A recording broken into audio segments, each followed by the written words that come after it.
और अभी हमारे साथ में है केंद्रीय जेल अधीक्षक दिनेश नरगावी जी। देखिए, जो जेल का कॉमन परसेप्शन है कि जेल में प्रताड़ना होती है कि जेल में आना कोई आम बात नहीं, यानी कि हर कोई नहीं आ सकता, उसके लिए बड़ी हिम्मत चाहिए। और एग्जाम्पल जो आपने दिया है, कई सारे ऐसे लोग होते हैं जो छोटे मोटे अपराध कर देते हैं, परिस्थिति जन्य अपराध होते हैं। कई सारे जो ऐसे सीरियल किलर मर्डरर जो हैं उनसे मेरे कैरियर में पाला पड़ा है।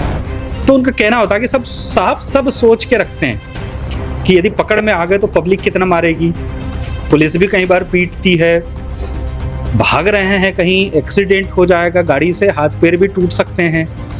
तो ये चीजें तो उनके दिमाग में होती है।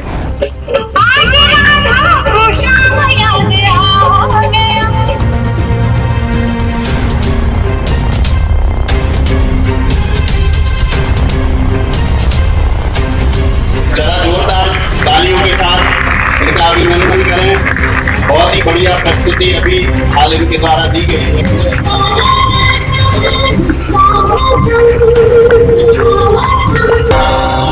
असफलता एक चुनौती है, इसे स्वीकार करो। क्या कमी रह गई देखो और विचार करो। जब तक सफल ना हो नींद चैन को त्यागो तुम, संघर्ष का मैदान छोड़ यूं मत भागो तुम, क्योंकि यूं ही कुछ किए बिना जय जयकार नहीं होती, क्योंकि कोशिश करने वालों की कभी हार नहीं होती, कभी हार नहीं होती।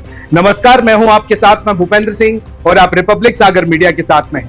इस वक्त हम मौजूद हैं केंद्रीय जेल सागर में और अभी हमारे साथ में है केंद्रीय जेल अधीक्षक दिनेश नरगावी जी। सर, बहुत बहुत स्वागत है आपका हमारे चैनल में। नमस्कार सर, जो है ना, जेल में सांस्कृतिक कार्यक्रम की प्रस्तुतियां हुई यहाँ पे और पुरस्कृत भी वितरण किए गए, ये किस तारतम्य में किया गया और इस कार्यक्रम को करने में क्या आपका है ना परसेप्शन है?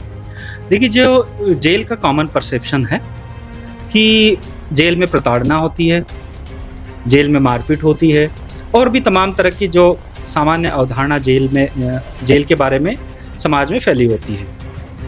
दूसरा, जो भी व्यक्ति जेल के अंदर आता है तो कहीं ना कहीं उसके अंदर फ्रस्ट्रेशन होता है, एग्रेशन होता है, डिप्रेशन होता है और मानसिक रूप से वो काफ़ी परेशान होता है। उसने अपराध किया है, इस कारण जेल में है, नहीं किया है, बरी होगा, वो अलग मामला है। लेकिन हमारे लिए चुनौती होती है कि जब जेल के अंदर कोई भी व्यक्ति आ रहा है तो उसके मानसिक संतुलन को स्थापित किया जाए और इसके लिए जो है शासन की भी मंशा रहती है, योजनाएं भी उसी तरह बनती है और अब तो विभाग का नाम भी सुधारात्मक सेवाएं हो गया है। तो एक 3 दिवसीय आनंदो उत्सव हम लोगों ने जो है, यहाँ सिद्धार्थ फाउंडेशन है, श्रीमती श्वेता नेमा, जो कि काफ़ी लंबे समय से योग, ध्यान और मोटिवेशन को लेके जेल स्टाफ और बंदियों के बीच में सक्रिय रही हैं। तो सिद्धार्थ फाउंडेशन के सहयोग से हम लोगों ने जेल में बंदियों के बीच में आपस में स्पोर्ट्स के कॉम्पिटिशन्स कराएं और कल्चरल एक्टिविटीज़ के कॉम्पिटिशन कराएं। तो 3 दिवसीय ये कार्यक्रम चल रहा था और आज उसी का समापन था, जिसमें बंदियों ने अपनी सांस्कृतिक प्रस्तुतियां दी और साथ ही इन विभिन्न विधाओं में भाग लेने वाले विजेता और उप विजेता बंदियों को, खिलाड़ियों को जो है श्रीमान IG साहब सागर के हाथों से जो उनको पुरस्कार वितरित किए गए। सर, मैंने आपकी स्पीच कई बार सुनी है और एक डॉक्यूमेंट्रीज भी मैंने आपकी देखी थी, लेकिन जो आपने शब्द आज स्टेज पर खड़े होकर कहे वो काफ़ी गहराई से मैंने सुने हैं। आपने बंदियों की एक तारीफ की है कि जेल में आना कोई आम बात नहीं, यानी कि हर कोई नहीं आ सकता, उसके लिए बड़ी हिम्मत चाहिए। और एग्जाम्पल जो आपने दिया है वो ऐसा दिया है कि चोरी करना कोई बड़ी बात, मतलब छोटी मोटी बात नहीं होती, उसके लिए हर तरीके से तैयार होना पड़ता है। तो हम चाहते हैं कि आप हमारे चैनल के माध्यम से भी उन शब्दों के माध्यम से संदेश दें सकें। निश्चित रूप से, क्योंकि हम लोग रोज डे टू डे इस तरह के व्यक्तियों से इंटरेक्ट होते हैं जो जेल के अंदर आते हैं। कई सारे ऐसे लोग होते हैं जो छोटे मोटे अपराध कर देते हैं, परिस्थिति जन्य अपराध होते हैं। कुछ लोग ऐसे होते हैं जो काफ़ी दुर्दांत होते हैं और एक पैशन मानते हैं, उसको एक शौक के तौर पे आते हैं। कई सारे जो ऐसे सीरियल किलर मर्डरर जो हैं उनसे मेरे कैरियर में पाला पड़ा है। कई सारे ऐसे जो चोरी करने में जो एक्सपर्ट लोग होते हैं, बाइक चोरी हो गई या नकबजनी हो गई या घर के अंदर या लूट हो गई, हम लोग जब इंस्ट्रक्शन करते हैं उनसे तो कई बार हम पूछते हैं कि यार तुम ये कर रहे हो तो तुम्हें कुछ भय नहीं लगता है, मान लो पकड़ में आ जाओगे तो क्या होगा? तो उनका कहना होता है कि सब सोच के रखते हैं कि यदि पकड़ में आ गए तो पब्लिक कितना मारेगी, पुलिस भी कई बार पीटती है, भाग रहे हैं कहीं एक्सीडेंट हो जाएगा, गाड़ी से हाथ पैर भी टूट सकते हैं। तो ये चीज़ें तो उनके दिमाग में होती है और ये हर किसी व्यक्ति के बस की बात नहीं होती। घर में जब हम कोई गलती कर देते हैं और जब माँ हमें जो है हल्के से झाड़ू से पीटती है या पिताजी जब पीटते हैं तो हमें बड़ी तकलीफ होती है। पब्लिक की मार तो पब्लिक की मार होती है। तो ये सारे उनके दिमाग में कॉन्सेप्ट होते हैं। सबसे पहला तो एक यही होता है कि यदि हम कोई भी अपराध करेंगे, क्योंकि अपराधी का मन जो है और उसकी प्रवृत्ति जो होती है वो भागने की होती है, वो पलायन की होती है। तो पहला दिमाग में उसके यही होता है कि मैंने कोई भी अपराध किया तो मैं, यदि पुलिस आई या पब्लिक में कोई आया तो मैं भागूंगा किधर से। वो उस भागने में कितने खतरे हो सकते हैं। पथरीला रोड हो सकता है, कांटीली झाड़ी हो सकती है, जंगल हो सकता है और भी तमाम तरह की। दूसरा ये भी होता है कि साहब हम ये भी सोचते हैं कि यदि पकड़ में आ गए और पुलिस ने मारा या पब्लिक ने मारा तो हम कितनी मार जो है झेल सकते हैं। तो इसीलिए मैंने कहा कि जो जेल के अंदर जो व्यक्ति आता है, जेल आना कोई बड़ा आसान नहीं है, उसके लिए बड़ी हिम्मत की आवश्यकता लगती है और वो दिखाई भी देती है। उस दिशा को परिवर्तित करने के लिए भी आपने एक मैसेज दिया है कि एनर्जी तो सब में बराबर होती है, चाहे आम आदमी हो चाहे कैसा भी हो, लेकिन जो आपने असाधारण व्यक्तियों का एक उदाहरण दिया कि असाधारण व्यक्ति ही जेल में आ सकता है, तो दिशा परिवर्तित किस तरीके से इस प्रकार के व्यक्ति करें? निश्चित रूप से जेल के अंदर जो व्यक्ति आ रहा है वो कॉमन पीपल नहीं है, वो कॉमन पीपल से ऊपर है। सामान्य आदमी जेल आने में बहुत घबराता है। तो ये जो भी जेल के अंदर आता है तो इनको कंट्रोल करने के लिए आपका दिमाग इनसे ऊपर चलना चाहिए। और वो जो है आप एक्सपीरियंस से कर सकते हैं, वो आप पढ़ के कर सकते हैं। क्योंकि जैसे ही एक आदमी जेल के अंदर आता है, बाहर चाहे वो बिल्कुल एकदम कॉमन पीपल रहा हो, गांव का किसान रहा हो, मजदूर रहा हो, 151 में आया हो, लेकिन जैसे ही वो जेल में प्रवेश होता है तो उसको जो है लगभग हजारों केस ऐसे मिलते हैं और उन केस की हिस्ट्री वो जानता है, चर्चा में कैसे पकड़ में आए ये जानता है, कैसे छूट सकते हैं ये जानता है, कोर्ट में क्या धाराएं लगती ये जानता है।